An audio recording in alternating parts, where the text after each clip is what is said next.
The most dangerous shift in American politics might not be loud, dramatic, or sudden.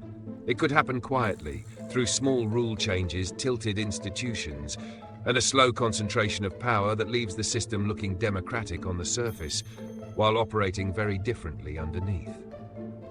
The core reality is this. Political scientists increasingly warn that the United States may already be entering a structural transition, where democracy doesn't collapse outright. It gradually changes form. One possible path is what scholars call competitive authoritarianism. Elections still happen, courts still exist, opposition parties remain on the ballot. But the political field slowly tilts. Redistricting advantages one coalition, independent agencies become politically pressured, law enforcement becomes selectively aggressive, media ecosystems align more closely with power. Leaders like Viktor Orban in Hungary and Recep Tayyip Erdogan in Turkey followed this pattern. The system remains recognizable, but the odds of changing power quietly shrink. Another possible future is not authoritarianism at all. It's something more chaotic, permanent institutional crisis. In this scenario, the machinery of government keeps running, but trust collapses. Congress cannot legislate consistently. Federal agencies spend years locked in legal warfare. Elections are repeatedly disputed.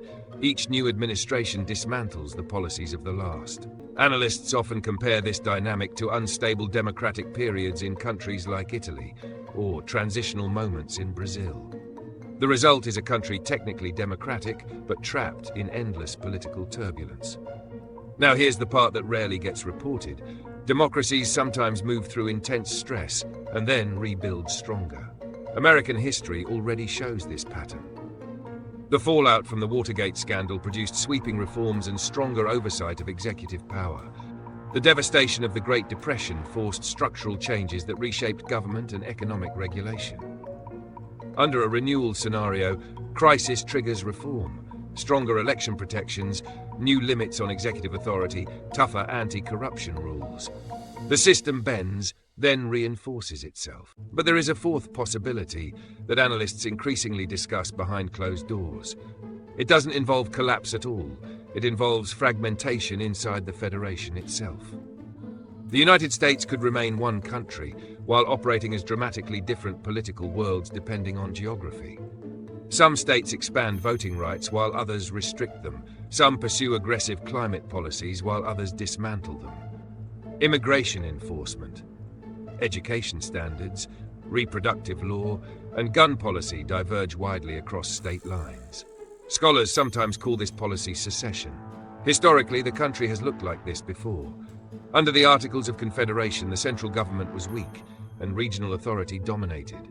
Today's polarization could produce a modern version of that dynamic, a looser federation where Washington sets fewer shared rules. And regional blocs increasingly shape national reality. All four paths hinge on the same underlying forces. Institutional independence, whether courts and civil servants remain loyal to law rather than political leaders. Elite behavior, whether those in power choose democratic restraint or short-term advantage. And perhaps most fragile of all, public trust in elections themselves. Because once large numbers of citizens stop believing election results, democracy doesn't collapse instantly. It slowly stops working. And that may be the most unsettling possibility of all. Democracies rarely disappear in a single moment. They change gradually, until one day the system still looks familiar. But the rules of power have quietly become something else entirely.